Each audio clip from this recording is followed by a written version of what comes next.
उनका जो, क्योंकि हम स्वयं उसमें शामिल हुए। मैं 2 बार कर चुका हूँ, एक बार इगतपुरी में स्वयं गुरुजी के सामने किया हूँ और एक बार पूना में किया हूँ।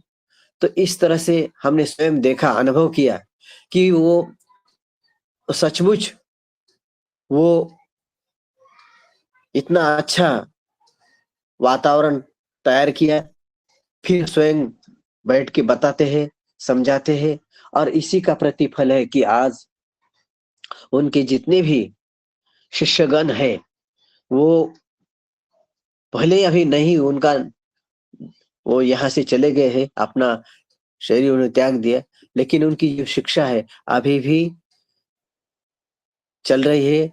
और केवल भारत में ही नहीं, भारत में तो सारनाथ उत्तर प्रदेश में भी है, महाराष्ट्र में भी कई सेंटर है।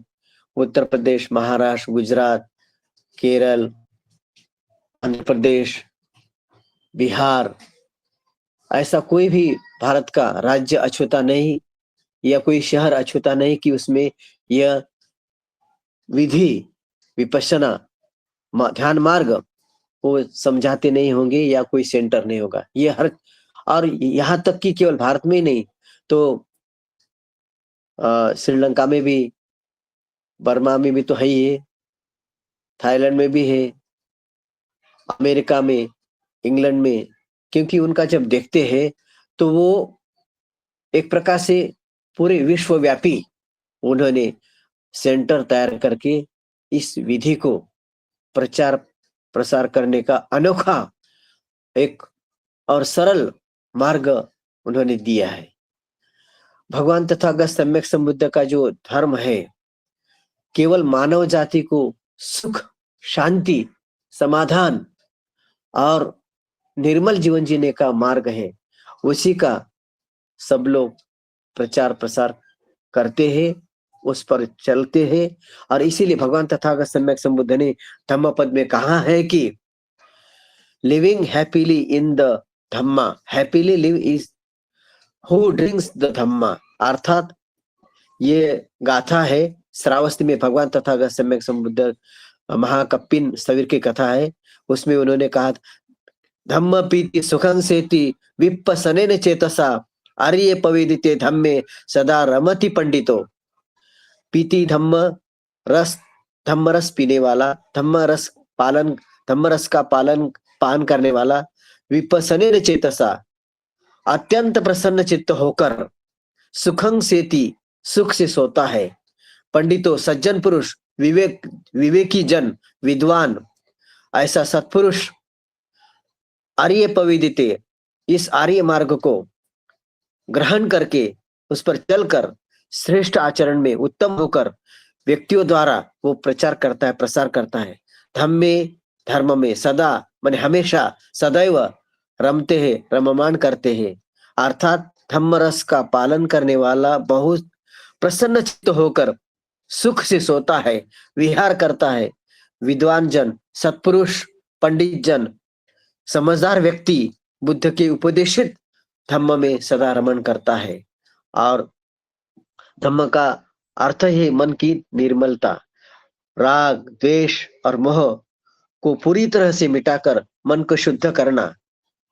ऐसे धम्म का रस अमृत है, और जो इसको ग्रहण करता है, पीता है, इसका पालन करता है, इस पर आचरण करता है, वह प्रसन्न मन से सुखपूर्वक सोता है। शरीर की नींद से समय ही नहीं बल्कि हर समय वो जागृत रहता है, और वो नींद से सोता है, आराम से उठता है, अपना कार्य हर समय ठीक से करता है।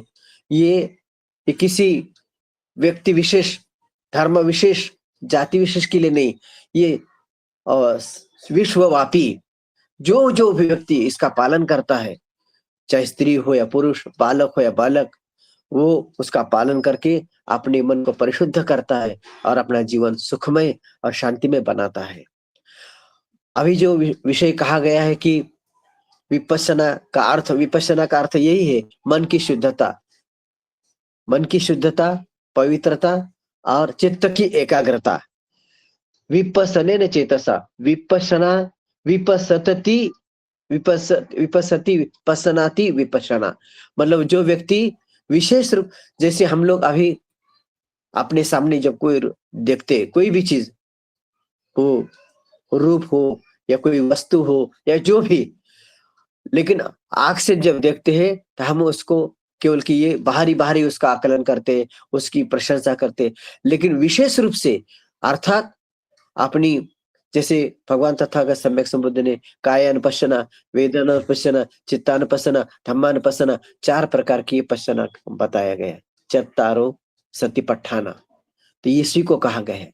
तो काया जब हम कायानुपश्यना जब करते हैं, तो काया माने शरीर, तो शरीर ध्यान केंद्रित करके कि हमारा श्वास किधर जा रहा है, कैसे जा रहा है, किधर से आ रहा है, और फिर उसके बाद वो किस नासिका द्वारा आ रहा है, किस नासिका द्वारा जा रहा है, कैसी उसकी अनुभूति हो रही, कैसा, ये सब जानता है। और फिर उसके बाद किस नासिका द्वारा उष्ण उष्ण श्वास आ रहा है या जा रहा है, या शीतल आ रहा है या जा रहा है, उसका पूरा ध्यान रखता है।